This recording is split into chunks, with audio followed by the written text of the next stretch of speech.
नमस्कार, आप देख रहे हैं एसटीएफ लाइव इंडिया। देखिए, बिहार के कई जिलों में आपको फर्जी तरीके से नर्सिंग होम संचालित कर कहीं न कहीं पेशेंट्स की एक तरह से जान ली जाती है। कि खगड़िया की अगर बात करें तो खगड़िया जिले में भी कई इस तरह के वैध और अवैध नर्सिंग होम मिल जाएंगे। खास करके खगड़िया सदर अस्पताल की बात करें तो आसपास में कई ऐसे फर्जी नर्सिंग होम आपको मिल जाएंगे जहां पर जो भी मरीज हैं उनका इलाज किया जाता है और इलाज के दौरान कहीं ना कहीं मौत भी हो जाती है। हाल ही की घटना अगर बात करें तो खगड़िया जिले के बलवाही में मां चंदुला रानी क्लिनिक में जिस तरह से घटना हुई है उसको लेकर पूरी खगड़िया कह सकते हैं एक तरह से दहशत में है कि आखिर यह जो फर्जीवाड़ा का काम चल रहा है नर्सिंग होम में, इस पर कैसे कंट्रोल किया जा सकता है। क्या स्वास्थ्य विभाग इस पर संज्ञान नहीं लेते हैं? क्या शासन और प्रशासन इस पर आखिर कब तक संज्ञान लेंगे? इस वक्त हमारे साथ सीनियर जर्नलिस्ट राजेश सिन्हा जी, इनसे बात करेंगे कि आखिर जो खगड़िया में जिस तरह से अवैध या वैध रूप से नर्सिंग होम संचालित हो रहा है और उसमें जो फर्जीवाड़े तरीके से मरीजों का इलाज चल रहा है, इस पर इनका क्या कुछ कहना चाहिए? सबसे पहले पत्रकारों को अपनी भूमिका का निर्वहन करना होगा। पत्रकार जब खामोश होंगे तो इस तरह की परिस्थिति सामने आएगी। कफन में पॉकेट तलाशने वालों की लंबी कतार लगी हुई है और पत्रकार मुखदर्शक बन के देख रहे हैं सिर्फ इसलिए कि उन्हें विज्ञापन चाहिए। विज्ञापन लेने की चाहत में वह यह भूल गए कि सच क्या है और गलत क्या है, जिसके कारण मतलब ये जो फर्जी नर्सिंग होम चला रहे हैं उसको उन लोगों का एक गिरोह बन गया है। मतलब आपका कहने का ये मतलब है कि कहीं ना कहीं जो घटना घटित हो रही है खगड़िया जिले में, क्या लगता है उसमें पत्रकार भी उसके लिए जिम्मेदार है? बिल्कुल, कई पत्रकारों की भूमिका इस लेकर संदेहास्पद है क्योंकि उनके नातेदार रिश्तेदार फर्जी नर्सिंग होम चला रहे हैं, फर्जी अल्ट्रासाउंड सेंटर चला रहे हैं, फर्जी जांच घर चला रहे हैं, जिसके कारण वह चाहकर भी मतलब इस तरह के कुकृत्य का विरोध नहीं कर पाते हैं। और यही कारण है कि कफन में पॉकेट तलाशने वालों का एक गिरोह बन गया है और उस गिरोह का ताल्लुकात सिविल सर्जन से है। डायरेक्ट सिविल सर्जन के कार्यालय में जो कार्यरत हैं वह भी उस गिरोह के कहीं न कहीं सक्रिय सदस्य हैं। और यही कारण है कि आपको कम से कम खगड़िया सदर अस्पताल में, इतना बड़ा अस्पताल है, कहने को तो व्यवस्था है, बहुत समुचित व्यवस्था है, लेकिन मरीजों को समुचित व्यवस्थाओं का लाभ नहीं मिल पाता है। और ऐसा इसलिए भी किया जाता है ताकि आज अगल बगल जो फर्जी नर्सिंग होम कुकुरमुत्ते की तरफ खुल आए हैं वहां मरीज जा सके।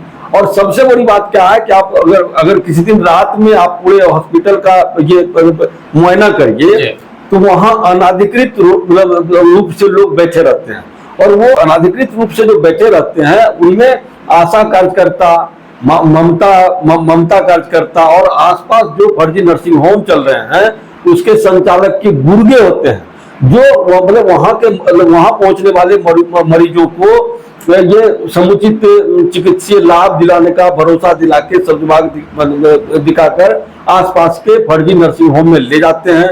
जब उनकी स्थिति बिगड़ जाती है तब वो वैध नर्सिंग होम रेफर करते हैं। यूं कह सकते हैं कि सब लगभग बेगूसराय रेफर किए जाते हैं, किन्हीं की मौत रास्ते में हो जाती है, किन्हीं की मौत मतलब वो नर्सिंग होम मतलब जो वैध नर्सिंग होम है वहां तक पहुंचते जाती है, मतलब किसी की मौत डॉक्टर नब्ज पे हाथ रखे उससे पहले हो जाती है। तो हम कह सकते हैं कि अगर पत्रकार अपनी भूमिका का निर्वहन ईमानदारी पूर्वक करे तो इस पर अंकुश लगाया जा सकता है। शासन प्रशासन क्या कर रहा है इसके भरोसे अगर पत्रकार चल रहे हैं तब निश्चित तौर पर पत्रकार अपनी भूमिका अदा नहीं कर पा रहे हैं। लेकिन घटना हो जाती है तो कहीं ना कहीं शासन प्रशासन भी खामोश हो जाते हैं, आखिर क्यों? देखिए, हम बता रहे हैं ना आपको, एक बहुत बड़ा रैकेट काम कर रहा है। उस रैकेट में पुलिस के भी लोग संलिप्त हैं, स्वास्थ्य विभाग के भी लोग संलिप्त हैं और नेताओं कुछ नेता हैं। हम तो यहां तक बता रहे हैं कि एनडीए में शामिल एक पार्टी के जिलाध्यक्ष बहुत बड़े सरगना, फर्जी नर्सिंग होम अगर चल रहा है तो कैसे मैनेज करना है, सिविल सर्जन को कैसे मैनेज करना है, अगर घटना कुछ उस नर्सिंग होम में हो जाता है तो पुलिस को कैसे मैनेज करना है, ये अगर मतलब कोई कर रहा है तो वो एक एनडीए में शामिल एक पार्टी के जिलाध्यक्ष कर रहे हैं। जिलाध्यक्ष का एक बहुत बड़ा गिरोह है, वो जिलाध्यक्ष कम है, दलाल ज्यादा है। न्याय की भीख किससे मांगिएगा? आप इधर के जो ये माँ चंदुला नर्सिंग होम में जो घटना घटी, उसमें जो पुलिस की छवि सामने आई है, उसे तो गिरना हो रही, पुलिस को देख के गिरना हो रही है। कहने में कहीं मतलब कोई संकोच नहीं है कि खगड़िया के एसपी चंदन कुमार कुशवाहा ईमानदार हैं, लेकिन वह भी गारंटी नहीं ले सकते हैं कि उनके जो मातहत पुलिस पदाधिकारी हैं, जो विभिन्न थाना पुलिस है, कितने ईमानदार हैं, कितने ये गुनाहगार हैं। तो कह सकते हैं कि एक बहुत बड़ा रैकेट है, उसमें पुलिस के भी लोग शामिल हैं, ये जनप्रतिनिधि शामिल हैं, और सबसे बड़ी बात हम आपको मतलब मैंने आपको बताया कि एनडीए में शामिल एक पार्टी का हम नाम नहीं लेंगे, और ये लगभग हमको लगता है कि हर लोग जानते हैं कि एनडीए में शामिल एक पार्टी के जिलाध्यक्ष की क्या भूमिका रही है। आप उनको थाना से थाना, हॉस्पिटल, सीओ, ये मतलब वो जिलाध्यक्ष बाद में, सबसे पहले वो महादलाल है। मतलब उनको अगर मतलब उनके मोबाइल को खंगाला जाए तो यह प्रमाणित हो जाएगा कि वह जिलाध्यक्ष बने हैं और उसके आड़ में एक बहुत बड़ा अपराध कर रहे हैं। जो कह सकते हैं कि दलालों के भरोसे ही कहीं ना कहीं हॉस्पिटल कहें या फर्जी नर्सिंग होम कहें संचालित हो रही है। देखिए, अभी नीतीश कुमार की सरकार है, स्वास्थ्य मंत्री मंगल पांडे भी दावा कर रहे हैं कि विभिन्न अस्पतालों में ये व्यवस्था है, वो व्यवस्था है, लेकिन व्यवस्थाओं का लाभ इसलिए मरीजों को नहीं मिल पाता है क्योंकि जो हॉस्पिटल के आसपास फर्जी तरीके से जो नर्सिंग होम चला रहे हैं उनको लाभान्वित करना है। तो इसके कारण क्या है कि मतलब समुचित व्यवस्थाएं रहने के बाद भी मरीजों को समुचित लाभ नहीं मिल पा रहा। देखिए, आपने कहा कि चंदन कुमार कुशवाहा ईमानदार पुलिस पदाधिकारी हैं, बिल्कुल, तो कहीं ना कहीं उनको भी सबूत देने की जरूरत है ताकि जो फर्जीवाड़े का मामला जो सामने आया, जो उनके प्रशासनिक लोगों पर जो इल्जाम लगा है, क्या उन पर भी कार्रवाई होनी चाहिए? क्या उनकी भी जांच करके एक बार कार्रवाई की जरूरत है या नहीं है, या दूध का दूध पानी करने की जरूरत है या नहीं? देखिए, कुछ वर्ष पहले यहाँ मीनू कुमारी नामक मतलब नाम की एसपी थी, वो रात में पेट्रोलिंग स्वयं करती थी, अकेले पेट्रोलिंग करती थी, बिना किसी थाना को बताए वो मतलब वहां पहुंचती थी जहां पर एक एसपी को मतलब नहीं पहुंचना चाहिए, मोहन नहीं पहुंचना चाहिए। उसी तरह से चंदन कुशवाहा जी को भी अपने मातहतों को बिना बताए मतलब रात्रि पेट्रोलिंग स्वयं करना चाहिए और देखना चाहिए कि रात के स्याह अंधेरे में कितने गुनाह मतलब उनके पुलिस वाले कर रहे हैं। अगर उनके पुलिस वाले गुनाह कर रहे हैं तो यह चंदन कुमार कुशवाहा जी की नाकामी ही कही जा सकती है। ईमानदार हैं वो, लेकिन उनकी नाकामी कही जा सकती है कि उनके मातहत इस तरह का अपराध कर रहे हैं। लेकिन सिर्फ आप पुलिस के मत्थे सारा ठिकरा फोड़ के, सारी जिम्मेवारी मतलब छोड़ के आप अपने आप को भी मतलब मुक्त नहीं कर सकते हैं। ये समाज के तमाम लोगों को मिलके ये मंथन करना चाहिए कि इस तरह की घटनाएं रोज हो रही है, फर्जी नर्सिंग होम में मतलब लोगों की औसमे मौत हो रही है, तो कारण क्या है, उसके कारण तक जाके उसका कुछ एक समाधान निकालना चाहिए। जाहिर सी बात है, स्वास्थ्य विभाग और कहीं ना कहीं पुलिसकर्मी अगर मिलजुल के काम करे, वहीं समाज के लोग भी कहीं ना कहीं सहभागिता दे तो कुछ निष्कर्ष निकल सकता है। फिलहाल चंदन कुमार कुशवाहा देखना यह होगा कि वह अपने चैम्बर से निकलते हैं और ऐसे प्रशासनिक लोगों पर क्या वो कार्रवाई करते हैं, और फर्जी नर्सिंग होम के संचालक की मनमानी पर अंकुश लगाने के लिए क्या कोई ठोस कदम नहीं उठाया जा सकता है? देखिए, निश्चित तौर पर ठोस कदम क्यों नहीं उठाया जा सकता है। विभिन्न पार्टी के नेताओं को, सामाजिक संगठन के जो समाजसेवी हैं, जो एक अपने आप को जिम्मेदार मानते हैं, वो लोग एक बैठ के एक मतलब गैर दलीय एक संगठन बने और वो समय समय पर ये देखना मुनासिब समझे कि हो क्या रहा है। देखिए, यह ऐसा नहीं है कि आज किसी के साथ हो गया कल उनके साथ नहीं होगा। इस तरह की घटनाएं कम से कम खगड़िया में आम बात हो गई है।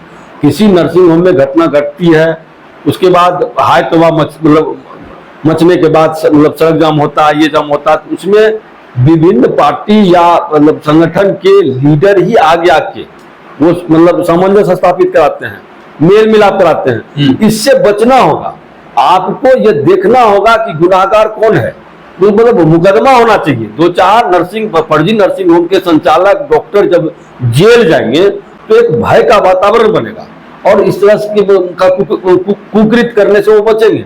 आप ऐसे सिर्फ पुलिस के मत्थे ये छोड़ के कि पुलिस जो करेगी वही होगा, तो इस पे अंकुश लगाना बहुत मुश्किल है। लेकिन अगर समाज के तमाम लोग अगर चाहे तो इस तरह की घटनाओं पर विराम लगाना कोई बहुत बुरी बात नहीं है। देखिए, खगड़िया में जिस तरह से घटनाएं होती है और लास्ट उसका जो सॉल्यूशन है कहीं ना कहीं मैनेजमेंट पर आकर अटक जाती है, तो इस तक की अगर बात होगी है तो क्या लगता है कि ऐसे फर्जी नर्सिंग होम के संचालकों पर कार्रवाई होगी या नहीं होगी? क्या लगता है? कार्रवाई क्यों नहीं होगी? सबसे बड़ी बात जान लीजिए, जब मैनेजमेंट ही हो जाएगा तो कार्रवाई की तो कोई बात ही नहीं आ रही। अरे देखिए जी, पहले आवेदन लिया जाता है, आवेदन देने के बाद जो जिनकी मौत होती है उनके परिजन मैनेज हो जाते हैं, तो उनसे भी सवाल किया जाना चाहिए कि अगर आपने आवेदन क्या फर्जी दिया था। उनके विरुद्ध भी जब कार्रवाई होने लगी कि जो आवेदन दिए और बाद में मुकर गए, उनके विरुद्ध ये पुलिस में ये पुलिस को भी चाहिए, कानून है कि आप बेवजह पुलिस का समय खर्च नहीं कर सकते हैं। पुलिस को मतलब बेवजह आप किसी मामले में नहीं उलझा सकते हैं। आपने पहले आवेदन दिया फिर आप मुकर गए, तो उनके विरुद्ध भी मुकदमा होना चाहिए। और इस तरह का जब होने लगेगा तो लोग ये आवेदन देने के बाद अपनी कही गई बातों से मुकरने से परहेज करेंगे। आपने देखा कि चंदुला महारानी क्लिनिक में जो घटना हुई, कहीं ना कहीं अगर देखा जाए तो प्रशासन का काफी समय वहां पर खराब हुआ है। लास्ट में जाके जो घटना स्थिति परिस्थिति बनी है, करीबन हमको लगता है कि 8 बजे के आसपास यह घटना सामने आती है मीडिया में, और वहां से जब प्रशासन घटनास्थल पर पहुंचती है, वहां से जब रात्रि में लगभग 12-1 बजे तक प्रशासन कहीं ना कहीं इस घटना पर माथापच्ची करते हैं। फिर सुबह अगर देखें तो सुबह में भी फिर प्रशासन को इस घटना पर माथापच्ची करनी पड़ती है। आखिर बेवजह क्यों माथापच्ची करे प्रशासन? लास्ट में जाके मैनेजमेंट की अगर बात हो जाती है तो इसमें मृतक के परिजनों द्वारा जो एफआईआर की कॉपी दी जाती है, क्या वो फर्जीवाड़ा है? किस लिए दिया जाता है?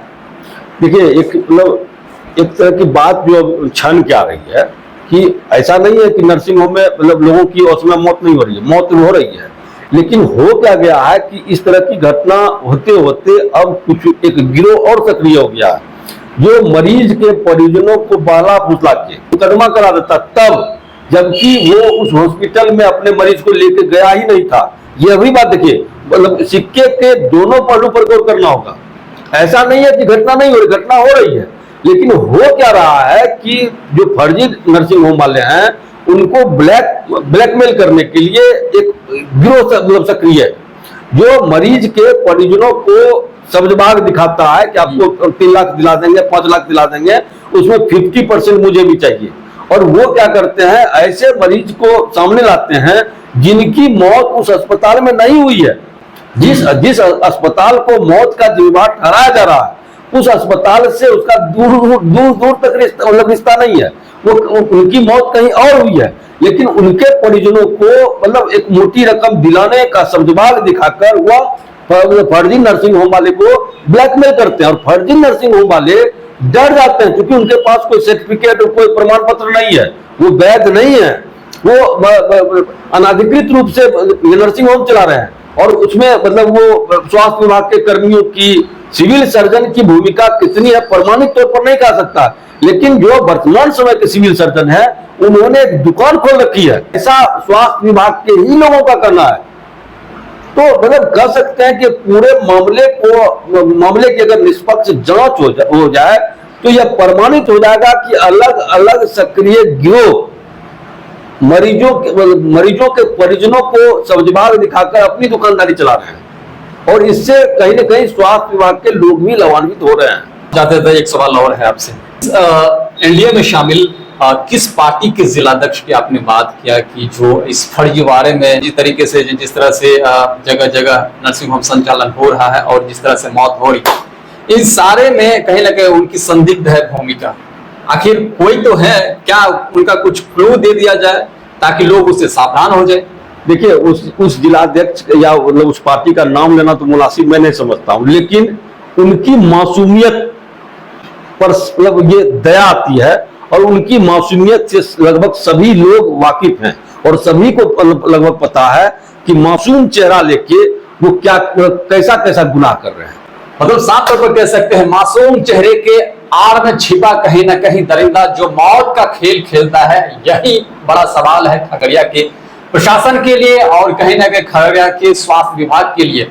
ऐसे असामाजिक तत्व लोग कह सकते हैं, एक तरह से जो दलाल हैं, वो जो अपने आप को पनपा रहे हैं और कहीं ना कहीं जनता के बीच अपने आप को सही साबित कर रहे हैं, अपने चेहरे को कहीं ना कहीं चमकाने का प्रयास कर रहे हैं। कहीं ना कहीं ऐसे चेहरे को कहीं नकाब करने की जरूरत है। वैसे जिला प्रशासन या स्वास्थ्य विभाग ऐसे चेहरे को बेनकाब कब करती है, यह देखना दिलचस्प होगा। फिलहाल स्वास्थ्य विभाग के कहीं ना कहीं सवाल निशान खड़ा हो रहा है कि जिस तरह से फर्जी नर्सिंग होम का संचालन हो रहा है और लगातार जिस तरह से मौत देखने को मिल रही है, क्या ऐसे फर्जी नर्सिंग होम संचालक पर कार्रवाई होगी? फिलहाल जो घटना घटित हुई है, अगर चंदुला की बात करें तो क्या ऐसे फर्जी नर्सिंग होम संचालक पर कार्रवाई हुई या नहीं हुई है, यह भी देखना दिलचस्प होगा। फिलहाल अब तक के लिए धन्यवाद। आप अपनी राय और प्रतिक्रिया जरूर दीजिएगा इस पूरे मामले पर, आपका क्या कुछ कहना है।